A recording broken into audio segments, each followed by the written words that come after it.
سب دیکھ رہے ہیں کہ ہم ایک بہت ہی ایک ایسی تصاویر دیکھ رہے ہیں، ایک ایسے فوٹیج دیکھ رہے ہیں جس سے لگتا یہ ہے کہ کراچی میں جو ہمارے بھائی ہیں، جو کراچائٹس ہیں، ان کی جو زندگی ہے وہ بڑی تکلیف میں ہے، اور ایسا بات جس طرح سے ان کی نکاسی کا، سیوریج سسٹم کا نظام ایکسپوز ہوا، یہ اس بات کی دلیل ہے جو کہ ہم ہمیشہ کہتے آئے ہیں کہ ماضی میں حکومتوں نے اربوں کھربوں روپے کے بجٹس استعمال کیے، وہ پتہ نہیں کہاں استعمال کیے، اور جو کراچی کی جو صورتحال ہے کہ اس وقت لگتا یہ ہے کہ وہاں پہ کوئی حکومت ہی نہیں ہے۔ سندھ حکومت کی یہ غفلت اور اتنے عرصے سے ان کی حکومتوں کا وہاں پہ ہونا اس بات کی دلیل ہے کہ انہوں نے سندھ بالخصوص کراچی کی ترقی میں کوئی کام نہیں کیا۔ اس قسم کی سچویشن وہ کافی تکلیف دہ ہے، کیونکہ اس سے کتنے لوگوں کا نقصان ہوا، ان کو کتنی تکالیف سے گزرنا پڑا، اور اس سے کتنی بیماریاں پھیلیں گی، اور پورا نظام درم برم ہو گیا ان کی زندگیوں میں۔ یہ وفاقی حکومت اپنے تئیں جو بھی کر سکے وہ کرے گی، کیونکہ کراچی کے عوام کو ہم یہ نہیں سمجھتے کہ ہم نے ان کو سندھ حکومت کے رحم و کرم پہ چھوڑا ہے۔ جتنے بھی ایم این ایز ہیں اور ہمارے وہاں کے ایم پی ایز ہیں، ان کو ہدایت دی گئی ہے کہ وہ ایک تو اپنے لوگوں کے ساتھ رابطے میں رہیں، اور دوسرا یہ کہ وہ ان تعمیراتی جس میں کہ سیوریج کے نظام کے لیے جو تجاویز اور جو بھی فیڈرل حکومت کر سکتی ہے وہ اس پہ کام کریں، کیونکہ دیکھیں جی، یہ جو ہم جتنی بھی باتیں کرتے تھے یا کرتے ہیں، اس میں چاہے وہ ادارے ہوں، چاہے وہ انفراسٹرکچر ہو، اس پہ کوئی توجہ ہی نہیں دی گئی ہے۔ تو یہ ہمارا سوال تو بنتا ہے پوچھنا کہ ہم ان سے ماضی کی حکومتوں سے پوچھیں، یا جن کی ابھی بھی حکومت ہے، کہ انہوں نے اتنے اربوں کھربوں کے جو پروجیکٹس تھے، جو فنڈز دیے گئے، وہ کدھر گئے؟ کیونکہ لگتا تو یہ ہے کہ کراچی میں سیوریج کا نظام ہے ہی نہیں۔ تو سندھ حکومت نے اپنی نااہلی کا ایک بہت بڑا منہ بولتا ہوا ثبوت دیا ہے، اور ہم یہ سمجھتے ہیں کہ پاکستان کے شہری ہونے کی حیثیت سے اور کراچی کے عوام کے ساتھ پوری سولیڈیرٹی رکھتے ہوئے ہم پوچھنا چاہیں گے سندھ حکومت سے کہ وہ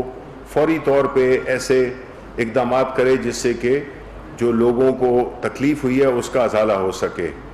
اور ہم بھی،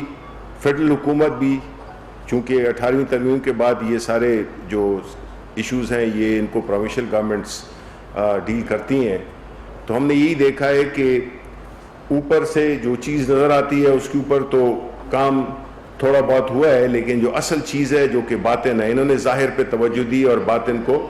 بالکل اگنور کیا ہر لحاظ سے۔ اس کے بعد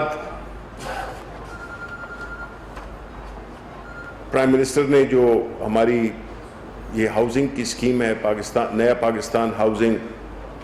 اس پہ بڑی اطمینان کا اظہار کیا، کیونکہ ہم دیکھ رہے ہیں کہ کافی تعمیراتی شعبہ ہے، اس میں قیمتوں میں بھی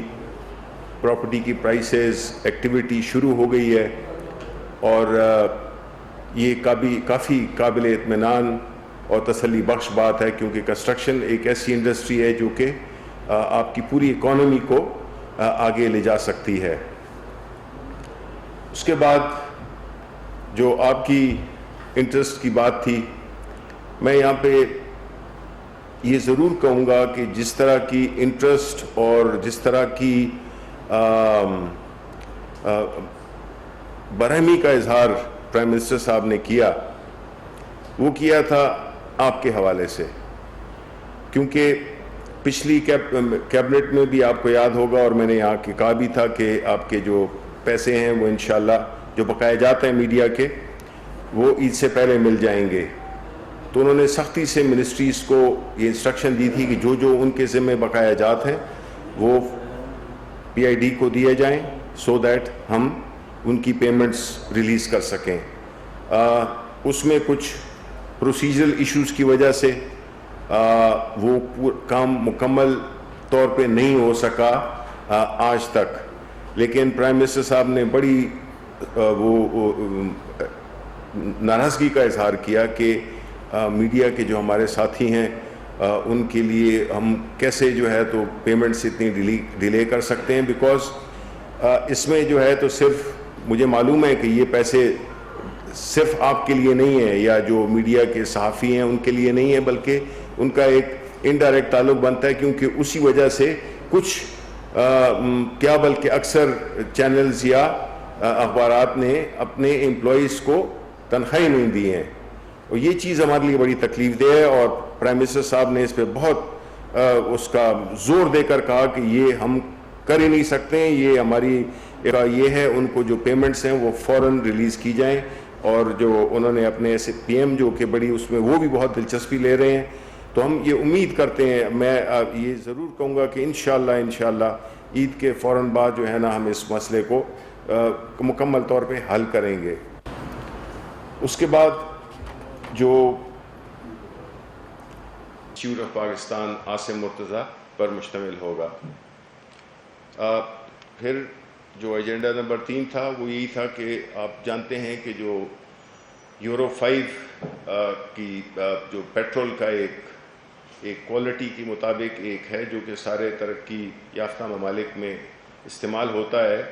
جس سے بنیادی طور پر جو سلفر کی جو اس کی کمپوزیشن میں جو سلفر ہوتا ہے وہ کم ہوتا ہے، اور اس سے آپ کی جو یہ ماحولیاتی آلودگی پہ بہت فرق پڑتا ہے. اور ایک عام پیٹرول اور اس میں فرق یہ ہے کہ اس میں میکسیمم 10%، اگر دوسرے میں 100% ہے تو اس میں 10% یہ کلائمیٹ کے لیے ماحول کے لیے بہتر ہے. اس کے لیے جو کیبنٹ کمیٹی آن انرجی تھی اس نے پچھلے ماہ اس پہ فیصلہ کیا تھا کہ فوراً ہمیں وہ انٹروڈیوس کرنا چاہیے، لیکن کچھ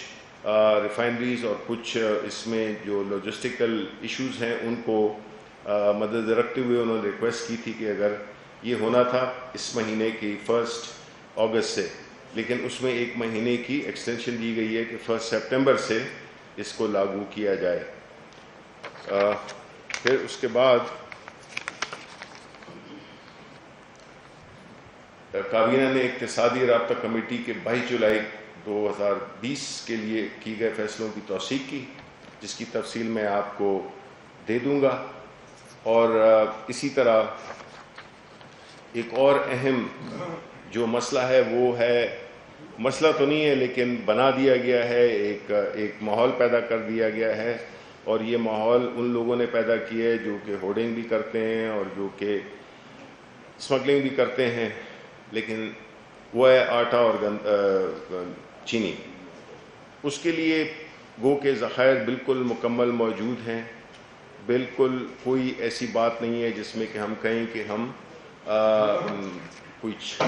سٹاکس کی کمی ہے، ایسی بات بالکل نہیں ہے. اوبیسلی جو گندم کی جو ہماری ریکوائرمنٹ تھی اس میں تقریباً 1.5 ملین ٹن کا جو ہے وہ گیپ تھا، لیکن اس کو پورا کرنے کے لیے چونکہ یہ تو ہر جو سندھ کے پاس ہے ان کے پاس بھی گندم کے ذخائر موجود ہیں، پنجاب کے پاس بھی، اور اسی طرح خیبر پختونخوا. اسمگلنگ تو ہو نہیں رہی ہے اس وقت، بیکاز اس وقت آلریڈی جو بارڈر پہ جو سچویشن ہے، جو طورخم کا بارڈر ہے وہاں پہ آلریڈی، اور وہ افغان ٹریڈ کی اتنی زیادہ کنجیشن ہے کہ وہاں سے تو ہو نہیں رہی ہے. لیکن بنیادی طور پہ سندھ ہے وہ ریلیز نہیں کر رہا، انہوں نے اپنے بارڈرز بند کیے ہوئے ہیں. اور اسی طرح جو پنجاب ہے تو وہاں پہ بھی آٹے کی فراہمی اور جو اس کو جو آٹے کی ملوں کو، فلار ملز کو جو گندم مہیا کی جا رہی ہے 1475 روپے میں، اس کے ساتھ ساتھ کوئی 6 ارب روپے کی سبسڈی پنجاب حکومت دے رہی ہے. کہ قیمتیں بڑھے نہیں، اور وہی 860 سندھ میں بھی 1300 کے قریب پرائس ہے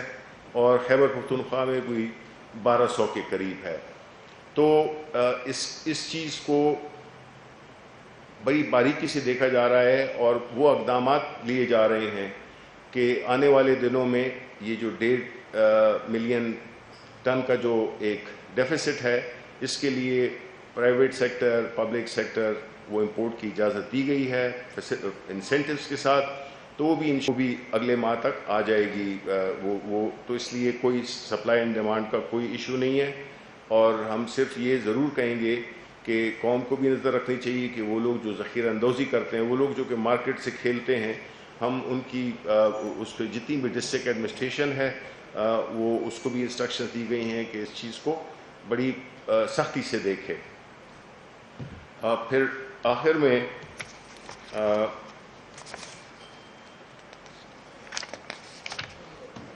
میں یہی کہنا چاہوں گا کہ جو بنیادی طور پہ جو کووڈ ہے، جس میں ایک آئٹم ڈسکس ہوا جس میں کہ کابینہ نے اور وزیر اعظم صاحب نے بھی بڑے اطمینان کا اور اس کا تسلی کا ایک پیغام دیا، اور وہ یہی تھا کہ جس طرح آپ جانتے ہیں کہ اللہ تعالیٰ کے فضل سے اور جو حکومت کی ایک بڑی ایفیکٹو حکمت عملی تھی اسمارٹ لاک ڈاؤن کی، وہ کارآمد ہو رہی ہے. لیکن ساتھ ہی ساتھ میں ایک بہت بڑا ڈینجر یہ ہے کہ ہم نے یہ بھی دیکھا ہے کہ کئی ملکوں میں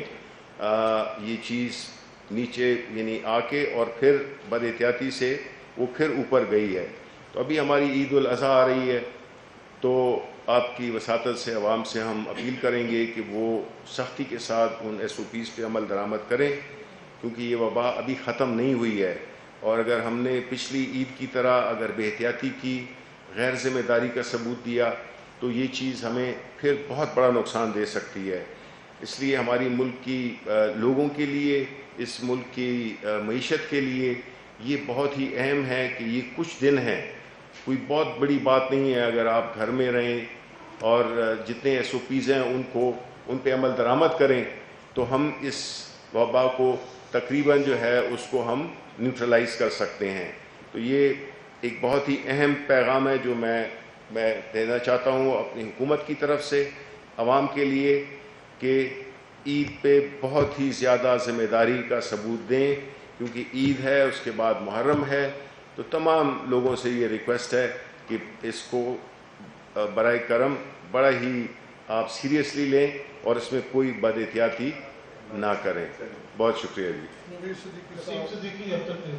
سر پہلے تو آپ نے جو کووڈ کے بارے میں کہا، اس میں تو واقعی یقین کرنے والی بات ہے کہ پاکستان میں باقی ملکوں کے بارے کے حساب سے بہت اچھی کنڈیشن ہے. دوسرا یہ کہ کووڈ جیسے جیسے ختم ہو رہا ہے تو آپ دیکھیں کہ اپوزیشن بھی متحرک ہوتی جا رہی ہے، اور لاہور میں مولانا فضل الرحمان کی شہباز شریف سے ملاقات ہوئی ہے، اور اس کے بعد شہباز شریف بلاول بھٹو سے بھی ملنے والے ہیں. آپ اس گٹھ جوڑ کو کس نظر سے دیکھتے ہیں؟ دیکھیں، پہلی بات تو یہ ہے کہ کووڈ کے سلسلے میں جس طرح کے اپوزیشن اور خاص طور پہ سندھ حکومت نے جس طرح سے ایک غیر یقینی ایک کنفیوژن پھیلانے کی کوشش کی، اور انہوں نے کورونا پہ بھی سیاست کی، میں یہ سمجھتا ہوں کہ ان کو